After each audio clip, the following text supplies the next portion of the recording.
ሰላም ሰላም፣ እንዴት ውላችኋል? እንዴት አርፍዳችኋል? በዓለም ዙሪያ ያላችሁ ሁላችሁም ሰላማችሁ ብዝት ይበል። ጄኤስ ፉትቦል ዩቲዩብ ቻናል አሁን ተመልሷል።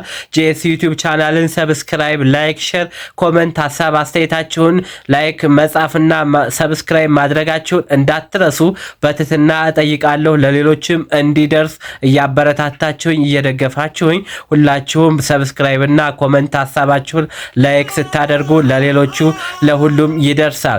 ስለዚህ አብረን ዛሬ የምናየው ስለ አርሰናል ዓርብ ዕለት የተጫወተውና ስለ ማርቲኔሊ እንዲሁም ስለ ገብርኤል ጄሰስ አብረን የምናይ ይሆናል። ስለ ሊቨርፑል ባለቀ ሰዓት አቻ ስለወጣበትና ፔናልቲ እንዴት እንዳገኘና እግዜር ረቷቸው ሶቦዝ ላይና ካግቦ ረተው ክለቡ 1 ነጥብ ይዞ ወጥቷል። አንድሬ ራውላ ምን አሉ? ስለዚህ ጨዋታ ማሸነፍ ነበረብን ብለዋል። እሱንም አብረን እናያለን። እንዲሁም ማንቸስተር ሲቲ በ7 ደቂቃ ውስጥ አሸንፎ ስለወጣበት ጨዋታ ምን እንደተባለና እንዴትስ እንደዚህ ሊሆኑ ቻሉ? በሜዳቸው ማንቸስተር ሲቲዎች በቦርንማውዝ ሊሸነፉ ነበር። ቦርንማውዞች ከጥር ጀምሮ 18 ጨዋታዎችን አልተሸነፉም ነበር። ዛሬ ባይሸነፉ ተሸንፈው ባይሆን ኖሮ ሪከርድ ይሰብሩ ነበር። ለማንኛውም የማንቸስተር ሲቲው አሰልጣኝ ኢንዞ ማሬስካና ሌሎቹ አሰልጣኞች ከዛ በፊት ያሉት አሰልጣኞች የመክፈቻ ጨዋታቸውን እንዴት እንደነበሩ አብረን እናያለን። አብራችሁን ቆዩ። ላይክ፣ ሰብስክራይብ ማድረጋችሁን እንዳትረሱ። ትላንትና 2 ተጠባቂ ጨዋታዎች ተካሂደው ነበር። 10 ሰዓት ላይ ቦርንማውዝ ከማንቸስተር ሲቲ በኢትሃድ ስታዲየም በተደረጉት ጨዋታና እንዲሁም 10 ሰዓት በተመሳሳይ አስቶን ቪላ ከብራይተን ያደረጉት ጨዋታ እጅግ አስደንጋጭ ውጤት በአስቶን ቪላ እና በብራይተን ተመዝግቧል። ብራይተን አስቶን ቪላን 4-0 ሲያሸንፍ የአስቶን ቪላው አሰልጣኝ ከጨዋታው በኋላ ቃለ መጠየቅ ሲያደርጉ ይህን ጨዋታ 4-0 ተሸንፋቸዋል። እንዲሁም ኦሊ ዋትኪንስ ወደ አልሂላል ይሄዳል። ምን ታደርጋላችሁ? ዋና ቡድናችሁ ዮሪ ቴሌማንስ የለም። ኦሊ ዋትኪንስም ወደ አልሂላል ሊሄድ ነው። ኤዝሊ ኮንሳም ወደ አርሰናል ዝውውር አድርጓል። የአስቶን ቪላ የጀርባ አጥንት የሆነው 286 ጨዋታ ያደረገው ኤዝሊ ኮንሳ ወደ አርሰናል ዝውውር አድርጓል። በዛ ምክንያት ነው ወይ 4 ጎል የገባባችሁ ብለው ሲጠየቅ የአስቶን ቪላው አሰልጣኝ ኡናይ ኤመሪ ሲናገሩ እኔን አትጠይቀኝ እነሱን ጠይቃቸው ብሎ በብስጭት ተናግረዋል። ይህንን የተናገሩበት ምክንያት አስቶን ቪላ ከሚጠበቀው በላይ ብዙ ነገሮችን እያሻሻለ የአውሮፓ ሊግ ያሸነፈ ምርጥ ቡድን ሆኖ ተገኝቶ ነው። የአውሮፓ ሻምፒዮንስ ሊግም ተሳታፊ ነው በቀጣይ በዘንድሮ ማለት ነው። ስለዚህ የአስቶን ቪላ አስተዳዳሪዎች ግን አይን ያላቸውን ተጫዋቾች እያነሱ ወደ ገበያ ስለሚሸጡባቸው ኡናይ ኤመሪ ተበሳጭተው በዚህ ጉዳይ ተናግረዋል። እነሱን ጠይቁ። እናም ያሳዝናሉ። አስቶን ቪላ አንድ አሌሃንድሮ ጋርናቾን ነው ያስፈረሙ። እንዲሁም የጃፓናዊ ተጫዋች ሱዙኪን አስፈርመዋል በበረኝነት። እንዲሁም ኢሚሊያኖ ማርቲኔዝ ወደ ጁቬንቱስ ወይንም ወደ ሌላ ክለብ ሊሻገር ስለሚችል አስቶን ቪላ ተጫዋች የተጎዳበት የመነመነበት አይን ያላቸውን ተጫዋቾች ወደ ሌላ ቦታ እየሸጠ ነው። ሞርጋን ሮጀርስም ወደ ቼልሲ ተሸጋግረዋል። ስለዚህ የአስቶን ቪላ ሰዎች ነጋዴ ናቸው እንጂ ለዋንጫ አይደለም የሚጫወቱት። ለዚያም ነው ኡናይ ኤመሪ ተበሳጭተው 4-0 ሲሸነፉ የተበሳጩት። በሌላ በኩል ደግሞ ቦርንማውዝ ከማንቸስተር ሲቲ በኢትሃድ ስታዲየም ኢንዞ ማሬስካ በአዲሱ የመክፈቻ ጨዋታቸው ላይ 1-0 እስከ 84ኛው ደቂቃ ተመርተው በማጂክ በሆነው ሪያን ቸርኪ ምክንያት 2 አሲስት አድርጎ አንዱን ከኮርና አሲስት አድርጎ ማርክ ጌይ በቴስታ ጎሏን ሲያስቆጥር በ85ኛው ደቂቃ ላይ ከዚያ በኋላ 3 ደቂቃ ነበር የተጨመረው። በ91ኛው ደቂቃ ላይ 3 ተከላካዮች ከበውት ሪያን ቸርኪ ግን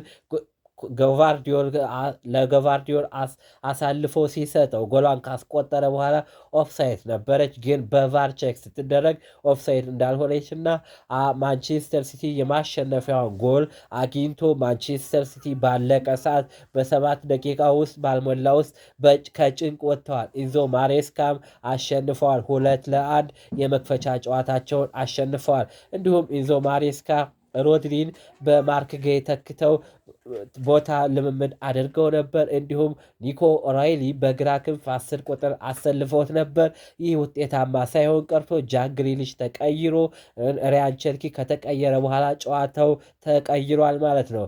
ማንቸስተር ሲቲ ሊያሸንፍ ችሏል። እንዲሁም ማንቸስተር ሲቲ አንድ ተጫዋች ሊያስፈርም ነው። ቱርካዊ የሊል አዩቢ ቦአዲን በ100 ሚሊዮን ፓውንድ በ95 ሚሊዮን ፓውንድ ከፍለው 5 ሚሊዮን ፓውንድ አድቫንስ ወደ ዛሬ በሕክምና ምርመራውን በማንቸስተር ከተማ ካደረገ በኋላ የማንቸስተር ሲቲ አዲሱ የመሃል አማካይ ተጫዋች ሆኖ ይመዘገባል። በሌላ በኩል ደግሞ ሊቨርፑል ከኒውካስትል ዩናይትድ ያደረጉት እጅግ ምርጥ ጨዋታ የእንግሊዝ ፕሪሚየር ሊግ የመክፈቻዎቹ ሁሉም የበላይ ጨዋታ ማራኪ የነበረ ጨዋታ ባለቀ ሰዓት ሊቨርፑል ነጥብ ይዞ ይውጣ እንጂ እድሜ ለሶቦዝላይ እና ለካግቦ ይሁን እንጂ ዊሳና ሌላው የአርሰናል የአካዳሚ ተጫዋች የሆነው ጆ ዊሎክ አስቆጥሮ ለማንኛውም ኒውካስትል ዩናይትድ ሊቨርፑል 2-2 ወጥተዋል። አንድሬ ኦራዮላ ሲናገሩ ይህ መሸነፍ አልነበረብንም፣ ነጥብ ይዘን መውጣት ነበረብን ብሏል። ግን ኒውካስትል ዩናይትድ ከሊቨርፑል በሴንት ጄምስ ፓርክ ያደረጉት ጨዋታ የሳምንቱ እጅግ ምርጥ ጨዋታ ነበር። ሁለቱም ፍትጋ የነበረው አይሳክ ሲሞክር ኢሳክ ኳስ ሲነካ ደጋፊዎች ይጮሃሉ፣ ደጋፊዎች ያፌዛሉ። ለማንኛውም የኒውካስትል ዩናይትዱ ፔናልቲ ያሰጠው ሆል በጣም አዝኖ በጣም ተበሳጭቶ ተክዞ ነው ከሜዳ የወጣው።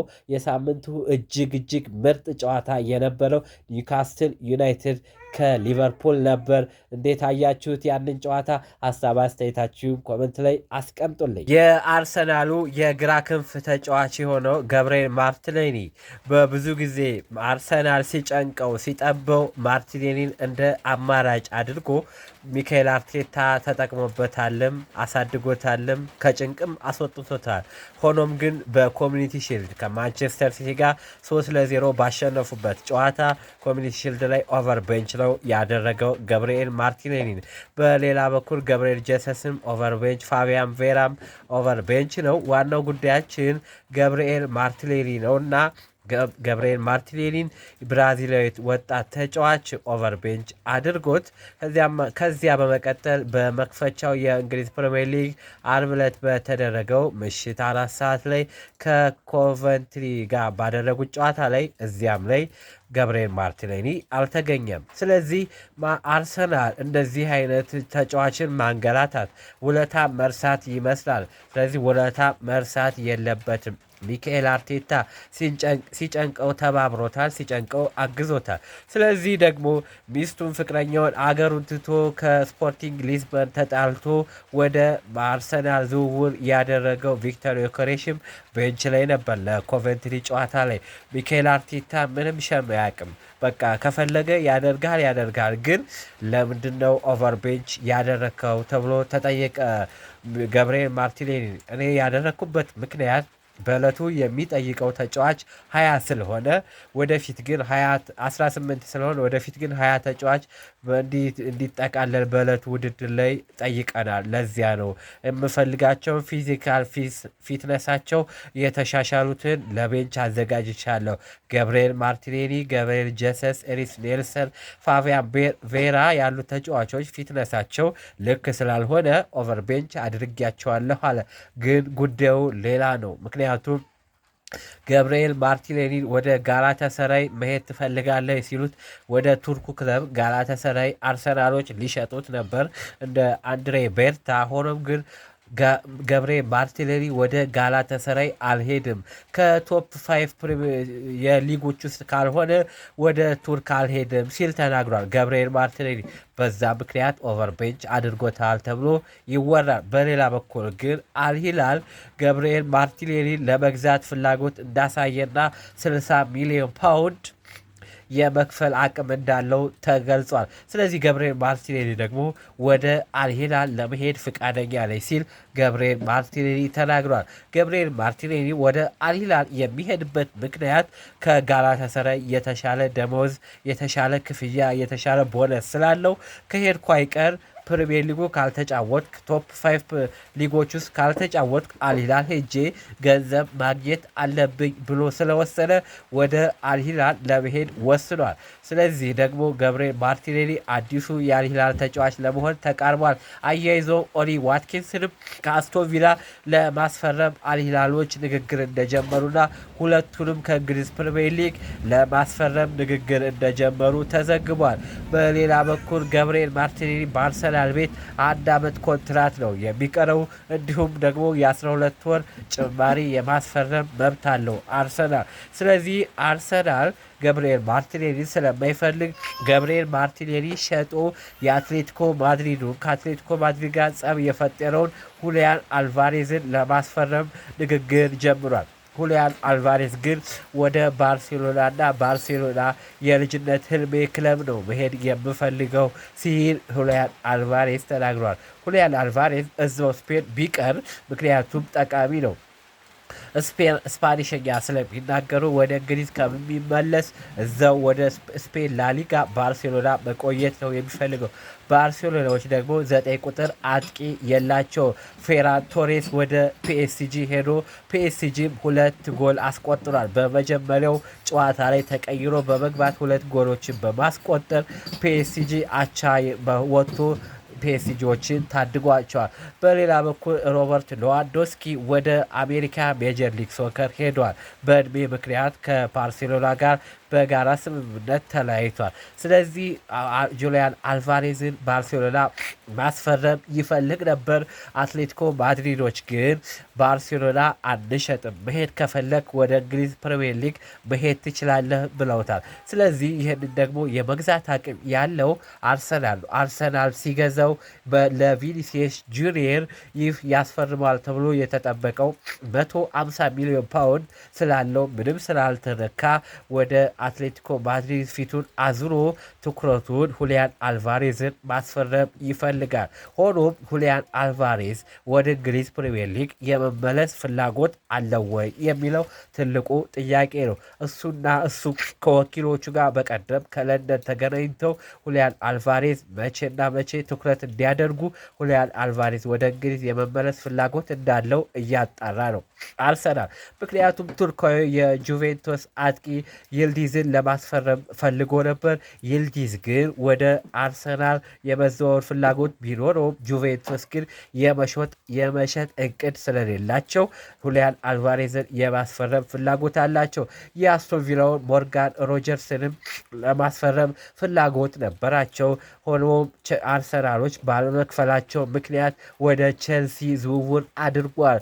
እስካሁን ክርስቲያን ዞሊስ 1 አሲስትና 1 የእሱ ስራ የነበረ 2 ጎል ላይ ተሳትፎ አድርጓል። እስካሁን ባለው አቋም ክርስቶስ ዞሊስ ጥሩ አቋም እያሳየ ስለሆነ ምናልባት በሱ ምትክ ደግሞ ተጠባባቂ ሊሆን ይችላል ተብሎ ነው የመጣው። ክርስቶስ ዞሊስ ግሪካዊ የክለብ ብሩጅ ግራ መስመር ተጫዋች። ስለዚህ ሁሊያን አልቫሬዝን ካስፈረመ አርሰናል ከኋላ በኩል ያለው ተከላካይ የሚታወቅ ነው። በመካከል በኩል ያለው ሚድፊልዶች የሚታወቅ ነው። አርሰናልን የሚያቆመው ማን እንደሆነ በጋራ የምናየው ይሆናል። ለማንኛውም አርሰናል ሁሊያን አልቫሬዝን ከአትሌቲኮ ማድሪድ ለማስፈረም ትኩረት አድርጎ ንግግር ነገር እያሰበ መሆኑ ታውቋል። በሌላ በኩል ደግሞ ኡመር ማርሙሽ ወደ ቶትንሃም ዝውውር ሊያደርግ ነው።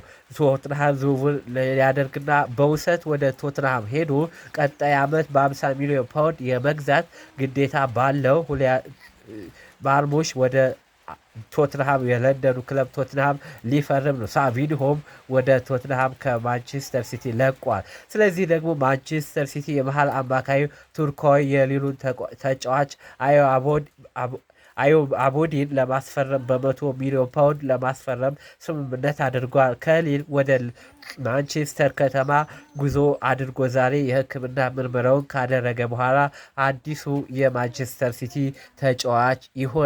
በሌላ በኩል ደግሞ ኢንዞ ፈርናንዴዝን ከቼልሲ ለማስፈረምም ፍላጎት እንዳሳዩ ፍንጭ ተሰጥቷል። ኢንዞ ፈርናንዴዝ ከቼልሲ ሊሄድም ሊገዙት ይችላሉ። ቼልሲዎች ይሸጡለታል ወይ? ዋናው ጥያቄ ነው። ዛሬ ምሽት የሚጠበቅ እጅግ በጣም ትልቅ ጨዋታ አለ። ፉልሃም ከቼልሲ የሚያደርጉት በለንደን ደርቢ ትልቅ ጨዋታ አለ። ሁለቱም የፉልሃም አሰልጣኝ አልቤሮና የቼልሲ አሰልጣኝ ዣቪ አሎንሶ አዲስ አሰልጣኝ ናቸው። ሁለቱም ሪያል ማድሪዶች ናቸው። ሁለቱም የዓለም ዋንጫና የአውሮፓ ዋንጫ አሸንፈዋል። ሁለት የአውሮፓ ዋንጫ አሸንፈዋል። ሁለቱም ጓደኛሞች ናቸው። ሁለቱም ሪያል ማድሪድ ተጫውተዋል። ሁለቱም ሊቨርፑል ተጫውተዋል። ሁለቱም ሪያል ማድሪድ አካዳሚ አሰልጥነዋል። የሪያል ማድሪድ ዋና አሰልጣኝ ሆነው ለ6 ወር አብረው ቆይተዋል። የሪያል ማድሪድ አሰልጣኝ ነበሩ። ሁለቱም ከሪያል ማድሪድ ተባረው ወደ እንግሊዝ ፕሪሚየር ሊግ መጥተው የፉልሃም አሰልጣኝ ሆነዋል። አልቤሮ የቼልሲ አሰልጣኝ ሆነዋል። ዣቪ አሎንሶ ዛሬ ግን ጓደኝነታችን አይሰራም ብሏል ዣቪ አሎንሶ ሲናገር።